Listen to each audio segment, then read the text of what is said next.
નમસ્કાર વિદ્યાર્થી મિત્રો, આજે આપણે ગણિતની અંદર પ્રકરણ 3 દ્વિચલ સુરેખ સમીકરણ યુગ્મના હેતુલક્ષી પ્રશ્નોને જોઈશું.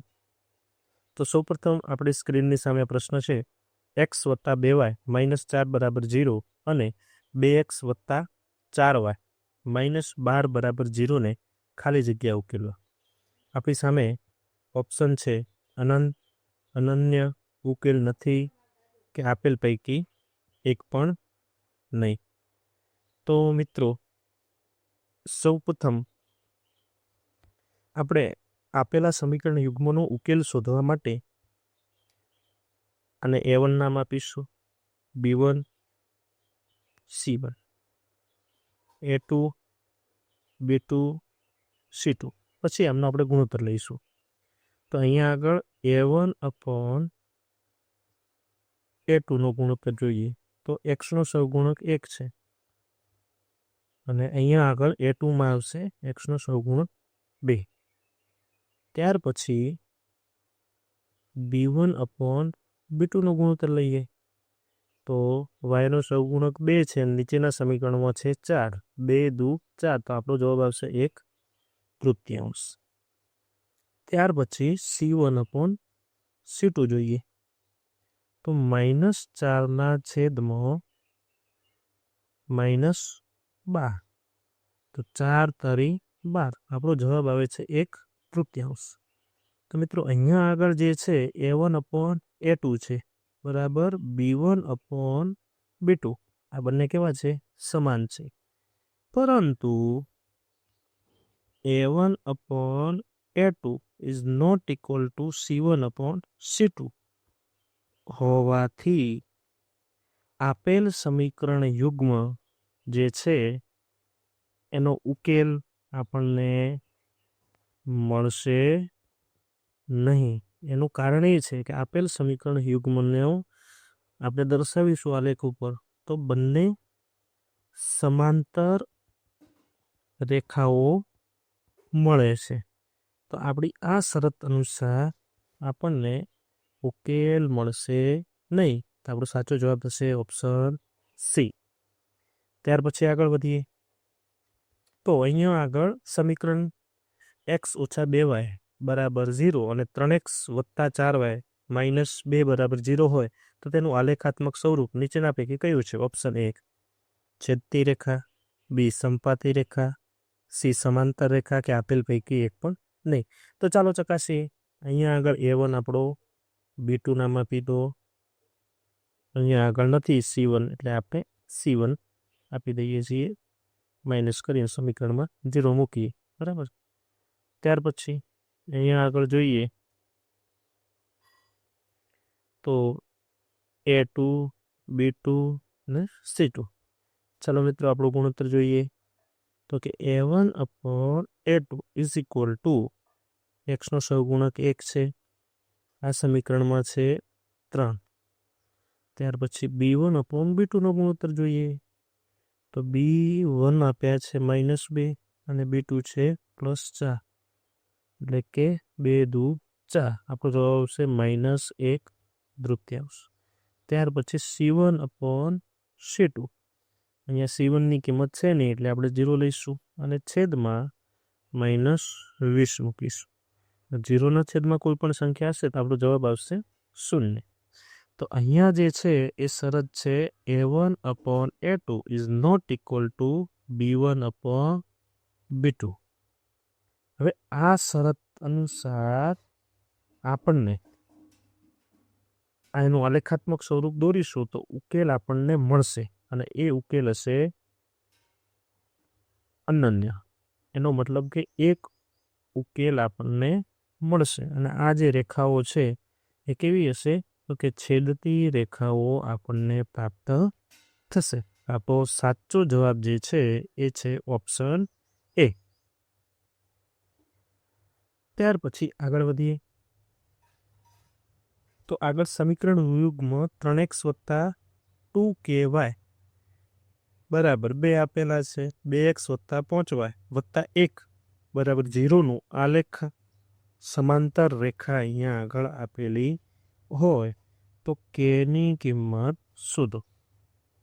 મિત્રો, સમાંતર રેખાઓ થવા માટેની જે શરત છે એ શરત છે કે a1/a2 = b1/b2 હોય ત્યારે આપણને આલેખ સમાંતર રેખાઓ મળે છે. તો આપણે અહીંયા આગળ a1 b1 a2 b2 ચલો મિત્રો કિંમતો મૂકી દઈએ. તો a1 ની કિંમત મળશે 3, a2 ની મળશે 2, b1 ની મળશે 2k અને b2 ની મળે છે 5. અહીંયા આગળ મિત્રો 5 ને આ બાજુ લઈ જઈએ એટલે 5 તરી 15, 2 આવતા રહેશે અહીંયા છેદમાં, બરાબર મળે છે k. તો k બરાબર 5 તરી 15 ના છેદમાં 2 દુ 4. તો આપણો સાચો જવાબ છે ઓપ્શન સી, 15 ના છેદમાં 4. ત્યાર પછી મિત્રો આગળ વધીએ. પ્રશ્ન નંબર 4. જો 17x + 23y = 40 હોય, 23x + 17y = 80 હોય તો x + y ની કિંમત શોધો. તો મિત્રો આ કિસ્સામાં આપણે ડાબી બાજુના પદોનો સરવાળો એક બાજુ કરીશું અને જમણી બાજુના આ પદોનો સરવાળો બીજી બાજુ કરીશું. તો આપણને x + y ની કિંમત મળશે. ચલો મિત્રો, સમીકરણ 1માં ડાબી બાજુ આપેલા છે 17x + 23y વત્તા સમીકરણ 2 માંથી 23x + 17y બરાબર સમીકરણ 1માં આપેલા છે જમણી બાજુ 40 અને સમીકરણ 2માં આપેલા છે 80. આગળ વધીએ. 17 ને 23, તો મિત્રો 17 ની અંદર 23 એડ કરીશું એટલે 40x મળશે. ત્યાર પછી 23માં 17 એડ કરીશું એટલે 40y મળશે. અને અહીંયા આગળ જે છે એ 40 ને 80 120 થશે. તો આ બંનેમાંથી કોમન નીકળે છે 40, અહીંયા વધ્યા x + y બરાબર 120. હવે x + y ને આપણે કરતા બનાવીએ તો 120 ના છેદમાં આ 40 આવતા રહેશે નીચે. વિન્ડો ઉડાડી દઈએ. 4 તરી 12. તો આપણી જે x + y ની જે કિંમત છે એ આપણને મળે છે 3. તો આપણો સાચો જે ઓપ્શન છે ઓપ્શન સી. ત્યાર પછી આગળ વધીએ. તો આપણો 5મો પ્રશ્ન છે કે દ્વિચલ સુરેખ સમીકરણ યુગ્મ a1x + b1y + c1 = 0. ત્યાર પછી a2x b2y અને c2 = 0 માં ખાલી જગ્યા સંબંધ હોય તો ઉકેલ અનંત મળે છે. તો બેટા આપણે અહીંયા આગળ અનંત ઉકેલ માટેની શરત શોધવાની છે. આપણી પાસે ઓપ્શન a, b, c અને d અહીંયા આપેલા છે. તો અનંત ઉકેલ હોય એના માટેની શરત છે કે a1/a2 = b1/b2 = c1/c2 હોય ત્યારે જ આપણને ઉકેલ મળે છે અનંત. તો આવો ઓપ્શન આપણો છે બી. તો આપણો સાચો જવાબ થશે a1/a2 = b1/b2 = c1/c2. તો ચાલો આપણે બીજી પણ સાથે સાથે શરતોને યાદ કરી લઈએ કે જો a1/a2 = b1/b2 હોય અને a1/a2 ≠ c1/c2 હોય તો આપણને ઉકેલ જે છે એ મળશે નહીં. ઉકેલ મળશે નહીં કારણ કે આલેખ જે છે આપણને સમાંતર રેખા મળે છે. જો મિત્રો a1/a2 not equal to B1 upon B2 હોય ત્યારે આપણને ઉકેલ મળે છે અને એ ઉકેલ આપણો કેવો છે તો કે છેદતી રેખા. આ તો આપણે યાદ રાખીશું. ત્યાર પછી આગળ વધીએ તો અહીંયા આગળ સમીકરણ 8x + 3y + 5k બરાબર 18 આપેલા છે અને એનો એક ઉકેલ આપી દીધેલો છે 1 અને 0 હોય તો k ની કિંમત શોધો. તો અહીંયા આગળ મિત્રો આ પ્રકારનો જ્યારે પ્રશ્ન બોર્ડની પરીક્ષામાં અવારનવાર પૂછાતો હોય છે. તો આ જે છે પહેલું પદ x ની કિંમત બતાવશે અને બીજું જે છે ચલ એ y ની કિંમત સૂચવે છે. તો x અને y ની કિંમત જે છે એ આપણા સમીકરણ 8x + 3y + 5k બરાબર 18 મૂકી દઈશું. તો આપણે x ની કિંમત મૂકીએ 1, 3, y ની જગ્યાએ મૂકીશું 0 + 5k બરાબર 18. તો કે 8 એકા 8, 3 0 0 + 5k બરાબર 18. 8 ને બરાબરની પેલી બાજુ લઈ જઈશું તો કે 5k બરાબર 18 - 8. તો 5k બરાબર આપણને 18માંથી 8 જશે એટલે મળશે 10. કે ને કરતા બનાવીએ તો 5 ગુણાકારમાં છે કે ના તો આ બાજુ આવશે તો ભાગાકારમાં જશે 5 દુ 10. આમ કેની જે કિંમત છે એ આપણને મળે છે 2 અને આપણો સાચો ઓપ્શન બને છે. ત્યાર પછી આગળ વધીએ તો 3x + 5y બરાબર 30 ની રેખા x અક્ષને ખાલી જગ્યા બિંદુમાં છેદે છે. હવે x અક્ષને ખાલી જગ્યા બિંદુમાં છેદે છે તો આપણે x અક્ષનો યામ શોધવાનો છે.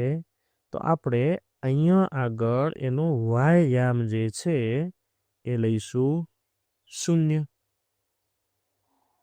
બરાબર.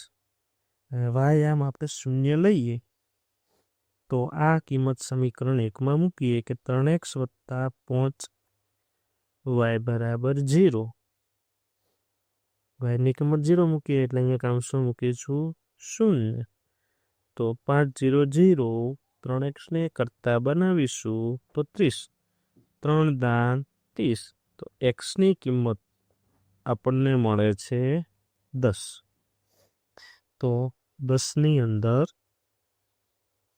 થી આલેખ જે છે આવી રીતે અહીંથી પસાર થશે જેનો y યામ 0 હશે અને x યામ મળશે આપણને 10.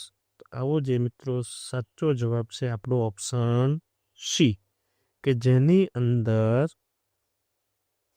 y યામ આપણો 0 છે અને એ 0 ને આની અંદર કિંમતમાં મૂકીશું તો x યામ આપણને મળે છે 10.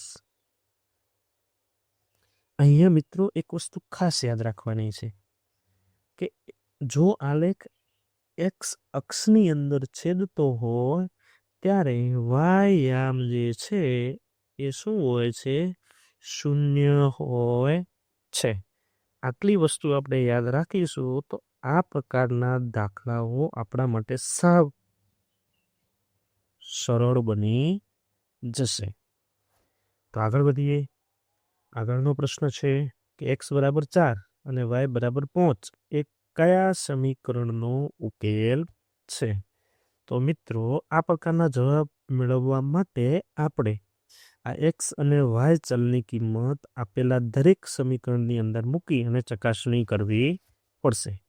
જો બંને બાજુ જવાબ સમાન આવે તો એ સમીકરણ આપણો સાચો જવાબ થશે. તો ચલો અહીંયા આગળ મૂકીએ 4. તો 4 મૂકીશું ને અહીંયા મૂકીશું 5.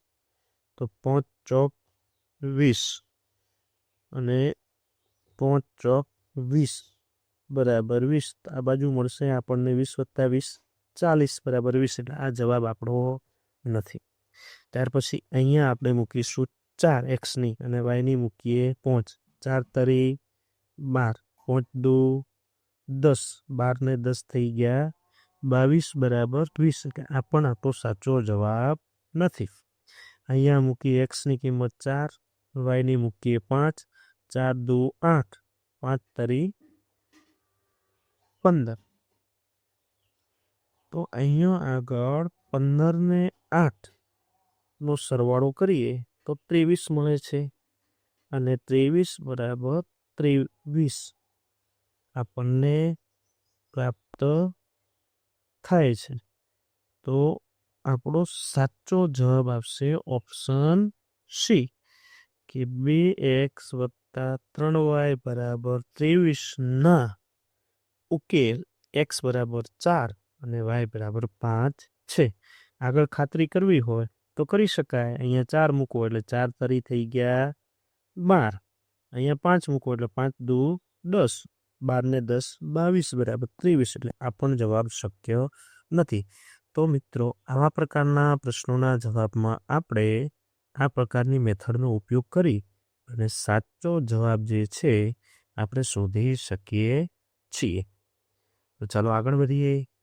આગળનો સવાલ છે કે સમીકરણ યુગ્મ x + 2y બરાબર 0 અને 2x + 4y - 12 બરાબર 0 ને ખાલી જગ્યા ઉકેલ છે. તો મિત્રો આ પ્રકારના પ્રશ્નની અંદર આપણે ઉકેલ શોધવા માટે સૌપ્રથમ આપણે આમનો ગુણોત્તર લઈશું. તો a1 b1 અહીંયા c1 નથી તો આપણે c1 બરાબર 0 લઈ લઈશું. a2 b2 અને c2. હવે ગુણોત્તર લઈએ કે a1 upon a2 બરાબર 1/2 મળશે. b1 upon b2 બરાબર 2/4 એટલે 1/2 આપણને મળે છે. ત્યાર પછી c1 upon c2. c1 અહીંયા આપેલા નથી એટલે આપણે લઈશું 0 અને c2 લઈશું -12. તો અહીંયા આગળ આપણો જવાબ મળે છે 0. તો હવે શરતો જોઈએ. તો અહીંયા આગળ a1 upon a2 = b1 upon b2 છે. પરંતુ a1 upon a2 not equal to c1 upon c2 છે. તો અહીંયા જે છે આલેખ જે છે એ આપણને સમાંતર રેખા મળે છે અને જો સમાંતર રેખા મળે તો ઉકેલ મળશે નહીં. ચલો ચકાસીએ ઓપ્શનમાં. અનન્ય એટલે તો એક અને માત્ર એક આવે. અનંત તો ઘણા બધા હોય. 2 ઉકેલ એટલે આ પૈકી કોઈ ઓપ્શન આપણા માટે લાગુ પડતો નથી. તો અહીંયા આગળ જે ઓપ્શન ડી આપેલો છે એ 0 જે આપણો થશે સાચો જવાબ. ચલો મિત્રો આગળ વધીએ. ચલો પ્રશ્ન નંબર 10. 3x - 2y બરાબર 6 ની રેખા તથા y અક્ષના છેદ બિંદુના ખાલી જગ્યા યામ થાય. હવે મિત્રો અહીંયા આગળ y અક્ષના છેદ બિંદુ તો કે y અક્ષના છેદ બિંદુનો x યામ શું હોય છે? 0 હોય છે. y અક્ષને આપણે છેદવી હોય તો એનો જે આ x યામ છે એને આપણે 0 લેવો પડે છે. અને પછી જે આપણું સમીકરણ છે 3x - 2y બરાબર 6 માં xની કિંમત આપણે મૂકીશું 0. તો -2y બરાબર 6. હવે 0 નો 3 સાથેનો ગુણાકાર 0 મળશે. -2y બરાબર 6 અને yને આપણે કરતા બનાવીએ તો -2 આવશે છેદમાં 3 દુ 6 કે yની કિંમત મળે છે -3. તો સૌપ્રથમ આવા જ્યારે પ્રશ્નો પૂછાતા હોય તો આ 2 ઓપ્શન તો ડાયરેક્ટ નીકળી જાય કારણ કે અહીંયા x એમ આપણે ડાયરેક્ટ 0 લઈ લીધો છે. બરાબર કે y અક્ષને છેદવી હોય તો x એમ આપણે 0 લઈએ. આ 2 ઓપ્શન તો અમને એમ નીકળી જાય. વધ્યા 2 b અને d. તો હવે આ સમીકરણમાં કિંમત મૂકીએ છીએ ત્યારે વાયની કિંમત મળે છે -3. આપણો સાચો જવાબ છે 0 અને -3. થેન્ક યુ સો મચ મિત્રો. આવા જ પ્રકારના વિડીયો માટે તમે અમારી EZ માસ્ટરજી ચેનલને લાઈક કરો, સબસ્ક્રાઈબ કરો અને આ વિડીયોને તમારા મિત્રો સુધી શેર કરવાનું ભૂલશો નહીં. તો આવજો, ફરીથી મળીએ નવા લેક્ચરમાં.